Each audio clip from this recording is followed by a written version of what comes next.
ಮುಖದಲ್ಲಿ ಸುತ್ತ ಇಲ್ಲ, ಬೇಸರ, ಏನು ಚಿಂತೆ ಅವನಿಗೆ? ಗುರುಡನಾದಂತ ದೈತ್ಯ ಗುರುಡಲ್ಲಿ ನನ್ನನ್ನ ಕಾಲು ಬಿಡಿಸಿದ್ದಾನೆ.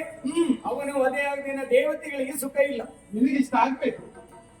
ಬಾಲ್ಯ ಹೋರಾಟ ಮಾಡ್ತಾ ಇದೆಯಲ್ಲ, ಈಗ ರಕ್ಕಸರು ಬಂದಾಗ ಇಲ್ಲ, ಹೆಣ್ಣಂತಿದ್ರೆ ಜಮ್ಮ ಕೊಚ್ಚಿದ್ದು ನಾನು ಹಾಗೆ ಮಾಡ್ತೇನೆ ಹೇಗೆ ಮಾಡ್ತೇನೆ. ಈಗ ರಕ್ಕಸ ಬಂದಾಗ ಹೆದರಿ ಬಂದಿದೀಯಾ, ಹೌದಲ್ವಾ? ಒಪ್ಪಿಕೊಳ್ತೀಯಾ? ಖಂಡಿತವಾಗಿ ಇಂದು ಸೋತಿದ್ದೇನೆ. ಹೌದಾ? ಸೋಲ್ಬೇಕು, ನಿನಗೆ ಇಷ್ಟ ಆಗ್ಬೇಕು. ಇವತ್ತಿನ ಈ ಕ್ಷಣದಲ್ಲಿ ನಾನು ಸೋತವನು ಅಲ್ಲ, ಯಾವತ್ತೂ ನೀನು ಸೋಲುದೇ. ನಿನಗೆಲ್ಲ ನೆಲೆ ಬಂದ್ಬೇಕಲ್ಲ, ಸುಮ್ಮನೆ ಗಂಡ ಹೆಂಡತಿ ಬಾಳಾಗಿ ಕೂತ್ಕೊಳ್ಳೋದು ಅಷ್ಟೇ. ಎಲ್ಲ ನಿನ್ನಿಂದಲೇ ಆದದ್ದು ಮಹಾರಾಯ. ನಾನು ಮಾಡಿದ್ದಲ್ಲ. ಈಗ ಇನ್ನೂ ಹಾಗೆ ಇನ್ನೇನಾದ್ರೂ ಆಗ್ಬೇಕು ಅಂತಾದ್ರೆ ಇವತ್ತಿಂದ ನಿನ್ನಿಂದಲೇ ಆಗ್ಬೇಕು. ನಾನೇ ಮನಸ್ಸು ಮಾಡ್ಬೇಕು. ನಾನು ಮೊದಲ ಹೇಳಿದ್ದೇನೆ, ಪ್ರಸಾದ ಮಾಡ್ತೇನೆ ಅಂತ. ನೀನು ಒಂದು ಮನಸ್ಸು ಮಾಡಿದ್ದೆ ಅಂತ ಹೋಗುವಂತಾದ್ರೆ ನಮ್ಗೆ ವೈದ್ಯಂತದ ಮರ್ಯಾದೆ ಉಳಿತದೆ. ಇಷ್ಟು ಒಪ್ಪಿಕೊಳ್ತೇಲ್ವಾ? ಸರಿ, ಆ ಅಕ್ಕಸನ ಮಾತೆ ಅಲ್ವಾ? ಏನಾದ್ರೂ ಮರ್ಯಾದೆ ಉಳಿಸೋದಿದ್ರೆ ನೀನೆ ಮರ್ಯಾದೆ ತೆಗೆದಿದ್ರೆ ನೀನು ಆಗ್ಬೇಕು.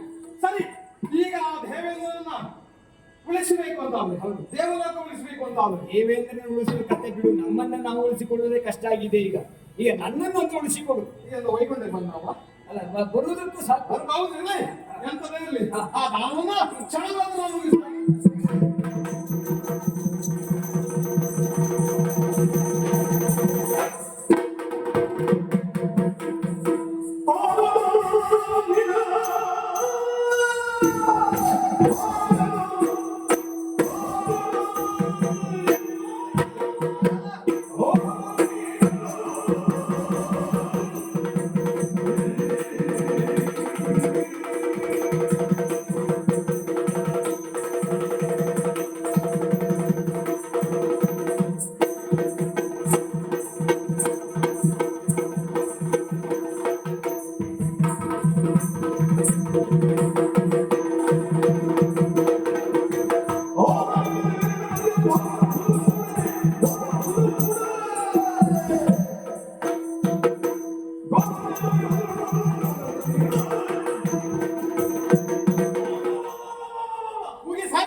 ಆಕಾಶ ಮಂಡಲದಿಂದ ನಕ್ಷತ್ರಗಳ ಗೊಂಚಲನ್ನು ಬಿದ್ದಂತಹ ರೀತಿಯಲ್ಲಿ ತಪ್ಪನ ನನಗೆ ಒಂದಂತಹನೇನೋ ಕೋಟಿ ಸುವರ್ಣ ಪ್ರಭೆಯಿಂದ ಬೆಳಗುತ್ತಾ ಇದ್ದೀಯ. ಬಂದವನಿಗೆ ಯಾರು, ಯಾಕಾಗಿ ಬಂದೆ?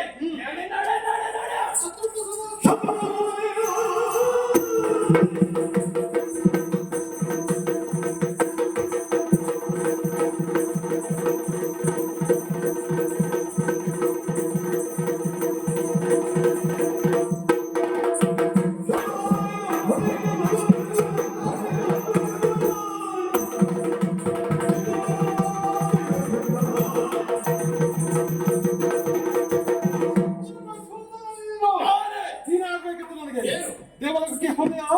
ದೇವೇಂದ್ರನ ಸೋಲಿಸಿದೆಯಾ? ಅಂತ ಬಂದ ಆ ವಿಷ್ಣು. ಹೌದು, ಕರಿಯಣ್ಣ ಕರಿಯ ಸೋತ ಅವನನ್ನು ಸೋಲಿಸಿದ್ದೇನೆ. ಓಡಿ ಹೋಗಿದ್ದಾನೆ. ಬಂದವ ಸಾಮಾನ್ಯ ಅಂತ ಭಾವಿಸಬೇಡ. ಶ್ರೀಹರಿಯ ಆಯುಧ ಸುದರ್ಶನ ಅವತಾರವನ್ನು ತೋರಿಸಿದ್ದೇನೆ. ಬಂದದ್ದು ಸುದರ್ಶನ.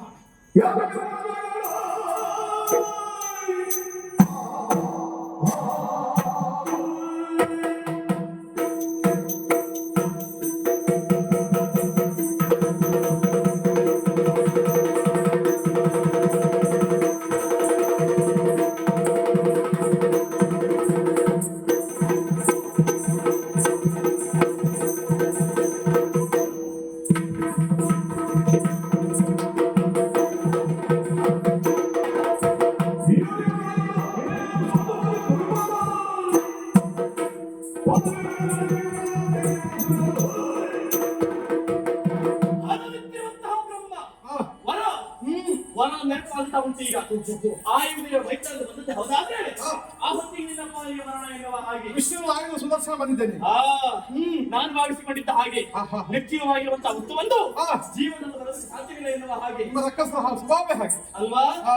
ಆದ್ರೆ ಬಂದಿದೆ. ಕೊನೆ ಎಲ್ಲಿ ಗೊತ್ತಾಗ್ತದೆ ನಿಮಗೆ? ಬಂದಲ್ಲಿಗೆ ಹಾ. ಸ್ವಲ್ಪ ತರ ತಗ್ಗಿಸಬೇಕಾಗ್ತದೆ. ಹೌದಾ? ಒಪ್ಪಂದ ಮಾಡಿಕೊಳ್ಳುವ.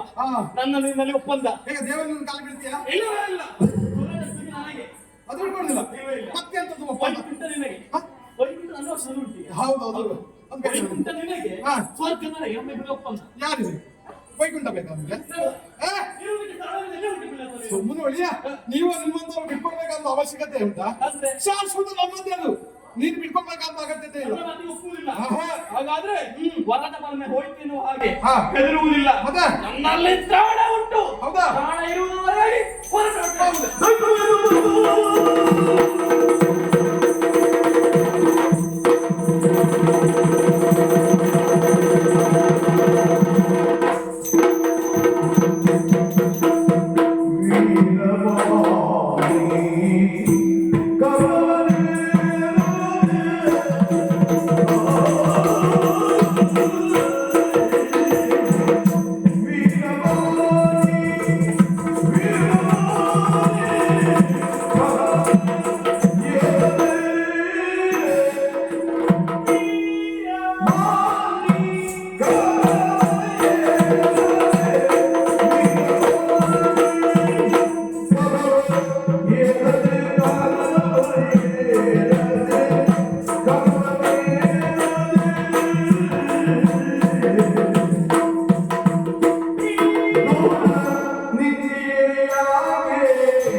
ಮಹಾವೀರ ಎನ್ನುವುದಕ್ಕೆ ಸಂದೇಹವೇ ಇಲ್ಲ.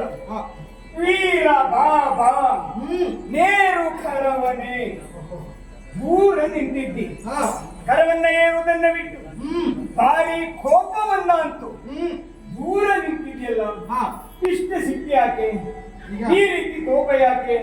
ಬಾಬಾ ಏರು ಏರು ಕರ ಏರು. ಕರವನ್ನೇ ಇರ್ಬೇಕಾ? ಹೌದು. ಹಿಂದಿನ ಘಟನೆ ನೆನಪಿಲ್ವಾ?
ಏನೇನು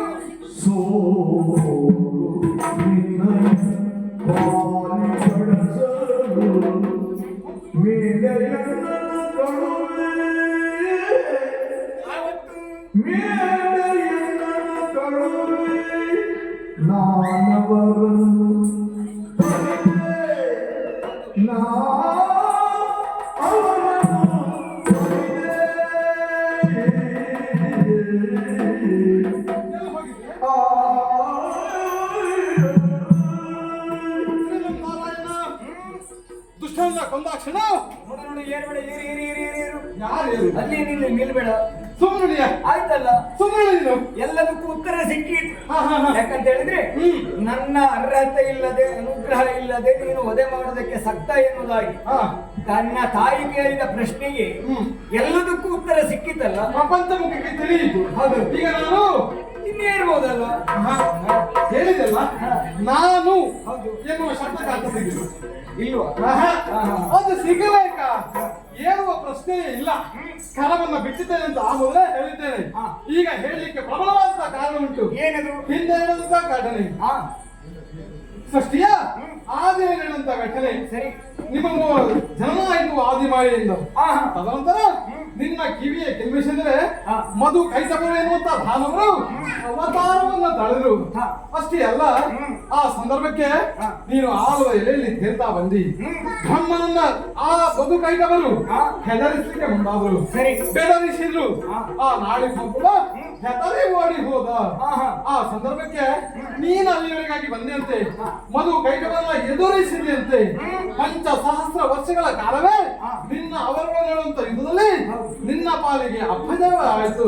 ಆ ಸಂದರ್ಭ ನೀನು ಕಳುಹಿಸಿಕೊಟ್ಟದ್ದು ಈ ಸುದರ್ಶನ. ಖಂಡಿತ ಹೋಗಿ ಮಾತೆಯಾಣತೆಯಂತೆ ನಿನ್ನನ್ನ ಕಳುಹಿದವನ ಮಧು ಕೈತವರನ್ನ ಪೂಜಿಸಿ ಬಂದೆ. ಸತ್ಯ, ಅಂತ ಶಕ್ತಿ ನನ್ನದ್ದು, ಈ ಸೃಷ್ಟಿಯೇ ನನ್ನದ್ದು ಅಂತ ಆಯಿತು. ಅಂತ ಆದ್ಮೇಲೆ ನಿನ್ನ ಕರವನ್ನ ಯಾವ ಸಂದರ್ಭಕ್ಕೂ ಏರುವುದಿಲ್ಲ.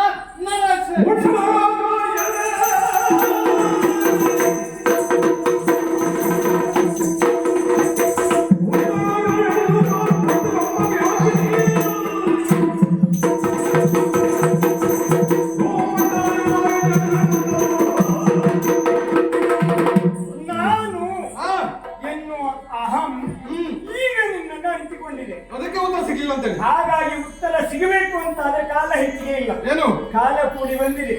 ಹಿಂದಿನ ಕರ್ತವ್ಯವನ್ನ ಯೋಚಿಸುವಾಗ ಅಂದು ದುಷ್ಟರಲ್ಲಿ ಹೋರಾಡಿದವ ಸೋತವನ ನನ್ನಿಂದಲೇ ಸೃಷ್ಟಿಸಲ್ಪಟ್ಟವರು. ಹಾಗಾಗಿ ಅವರನ್ನೇ ಯಾಕೆ ಸೃಷ್ಟಿಸಿದ್ದೇನೆ?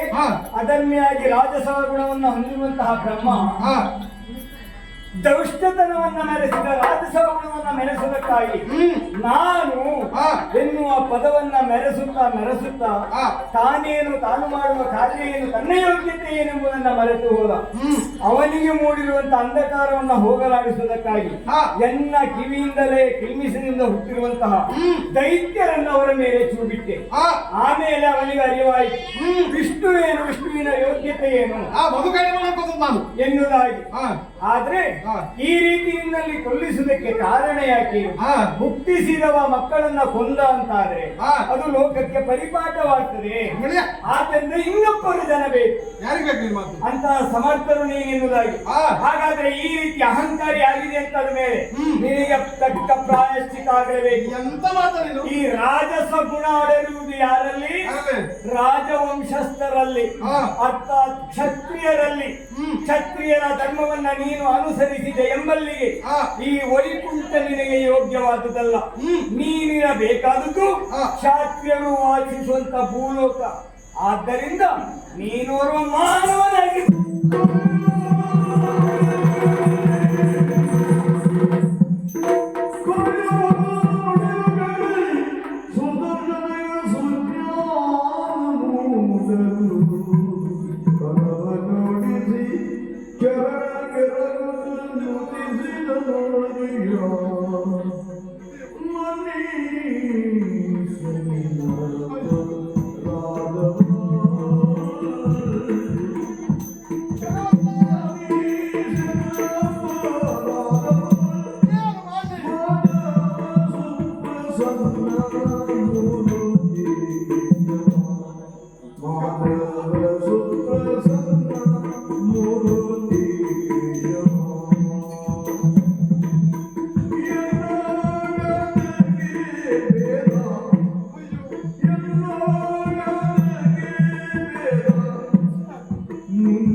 ಮಾಡಿದ್ದು ಕ್ಷಮ್ಯ ಅಪರಾಧ ಆಯಿತು. ಈ ಸುದರ್ಶನಿಗೆ ಅಹಂಕಾರದ ಗರ್ವ. ನಾನೇ ಮಾಡಿದ್ದು ಸರಿ, ಎಲ್ಲವೂ ನನ್ನಿಂದಲೇ, ನಾನು ಅಂತ ಬೀಗುತ್ತಾ ಇದ್ದೆ. ಉತ್ತರ ಸಿಗಲಿಲ್ಲ. ಆದ್ರೆ ಕೊನೆಯಲ್ಲಿ ಉತ್ತರ ಕೊಟ್ಟು ಬಿಟ್ಟರು ದೇವ.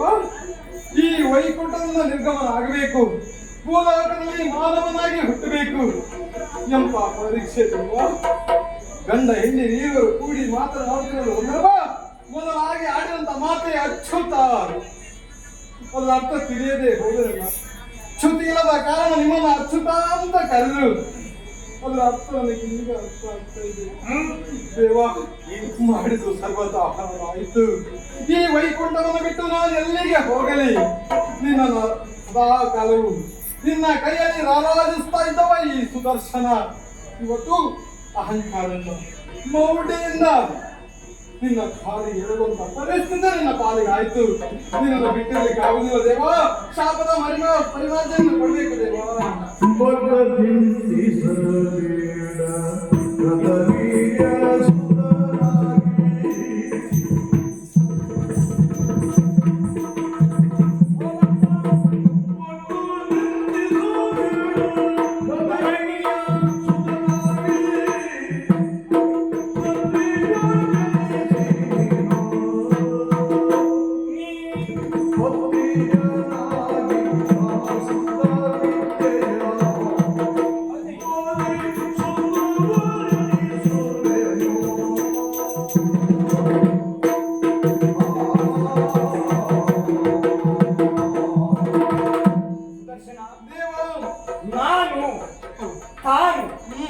ಎನ್ನುವಂತಹ ಅಹಂ ಎನ್ನುವುದು ಯಾವ ವ್ಯಕ್ತಿಗಳಲ್ಲಿ ಅಡಕವಾಗಿರ್ತದೋ ಅವ ಮುಂದಿನ ಅಧಪತನಕ್ಕೆ ಹೊಂದುತ್ತಾನೆ ಎನ್ನುವುದಕ್ಕೆ ಕಾರಣ ನೀನೇ ಆಗಿದ್ದಿ. ಆ ಎರಡು ಶಬ್ದ ಸಾಕು ದೇವರೇ.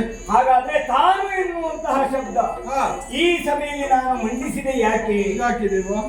ಬಲವಾದ ಉದ್ದೇಶ ಉಂಟು. ಏನು? ಶತ್ರು ಸೋದರ ಪಡೆದವರದ ಪ್ರಕಾರದಿಂದಲಾಗಿ ಅವರನ್ನ ಕೊಲ್ಲುವುದಕ್ಕೆ ಸಾಧ್ಯವಾಗುವುದು ನಿಮ್ಮಿಂದಲೇ ಮಾತ್ರ. ಓ, ಹಾಗಾದ್ರೆ ಇದೆಲ್ಲ ನಿಮ್ಮ ನಾಟಕವೇ? ಸ್ವಯಂ ಅಸ್ತ್ರವೇ ಮೈತಾಳಿ ಬಂದುದರಿಂದ ತಾನಾಗಿ ಸ್ವಯಂ ಮೈತಾಳಿ ಇದುವರೆಗೆ ಅವನಿಗೆ ಪ್ರಯೋಗಿಸಬಾರದು. ಪ್ರಯೋಗ ಇಲ್ಲದ ವಸ್ತು ಯಾರು ಕೇಳಿದ್ರೆ ನೀನು ಅಸ್ತ್ರ. ಆದ್ದರಿಂದಲೇ ನಿನ್ನಿಂದಲೇ ಅವನ ವಧೆಯಾಗಬೇಕೆನ್ನುವುದಾಗಿ ಇದು ನಮ್ಮ ಸಂಕಲ್ಪ. ಲೋಕ ಕಲ್ಯಾಣಕ್ಕಾಗಿ ನಾವು ಆಡುವಂತಹ ನಾಟಕದ ಪೀಠಿಕೆ ಇದು. ಈಗ ನಿಮ್ಮ ಕಪಟ ನಾಟಕ ಅಂತ ಆಡಿದ್ದು, ಆದ್ರೆ ಅದನ್ನು ನೀನು ದುರುಪಯೋಗ ಪಡಿಸಿಕೊಂಡು ವೈಕುಂಠ ಬಿಡುವ ಹಾಗಾಯ್ತಲ್ಲ ದೇವ. ಯೋಚಿಸಬೇಡಿ.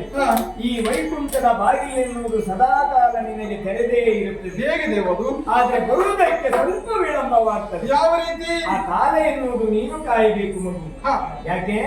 ನಿನ್ನಲ್ಲಿ ತುಂಬಿರುವಂತಹ ಅಹಂ ಎನ್ನುವಂತಹ ಕಾಮ, ಕ್ರೋಧ, ಲೋಭ, ಮೋಹ, ಮದ, ಮತ್ಸರ ಎನ್ನುವಂತಹ ಸಜ್ಜೆಗಳು ದೂರಾಗಿ ಮುಂದೆ ಈ ವೈಕುಂಠದಂತ ಪಾದಾರ್ಪಣೆ ಪಡೆಯಬೇಕು, ಸಾಹಿತ್ಯ ಪದದಿಂದ ಪಡೆಯಬೇಕು ಅಂತ ಆದ್ರೆ ಈ ಷಡ್ವೈರಿಗಳನ್ನ ತ್ಯಜಿಸಬೇಕು ಅಂತ ಆದ್ರೆ ನೀನು ಮುಂದೆ ಧರಣಿಪನಿಗೆ ಸುತನಾಗಿ ಉದಿಸಬೇಕು. ಮಾಯಿಸ್ಪತಿಯ ದೊರೆ ಕೃತವೀರನ ಪುತ್ರನಾಗಿ ಕಾರ್ತವೀರನೆಂಬ ಹೆಸರಿನಿಂದ ನೀನು ಧರೆಯ ಭೂಜರನ್ನ ಗೆಲ್ಲಿದು ಆಮೇಲೆ ತನ್ನ ಪ್ರತಿಷ್ಠೆಯನ್ನ ಸ್ಥಾಪಿಸಿ ಉತ್ತಮ ಕ್ಷತ್ರಿಯನೆನಿಸಿದಾಗ ನಿನ್ನಿಂದಲೇ ಗೋಬ್ರಾಹ್ಮಣರಿಗೆ ಯಾವಾಗ ತೊಂದರೆ ಆಗ್ತದೋ ಆವತ್ತು ನಿನಗೆ ನಿನ್ನ ವಧೆಗಾಗಿ ಅಲ್ಲ ನಿನ್ನ ಮೋಕ್ಷಕ್ಕಾಗಿ ಬ್ರಾಹ್ಮಣ ರೂಪದಿಂದ ನಾನೇ ಬರ್ತೇನೆ.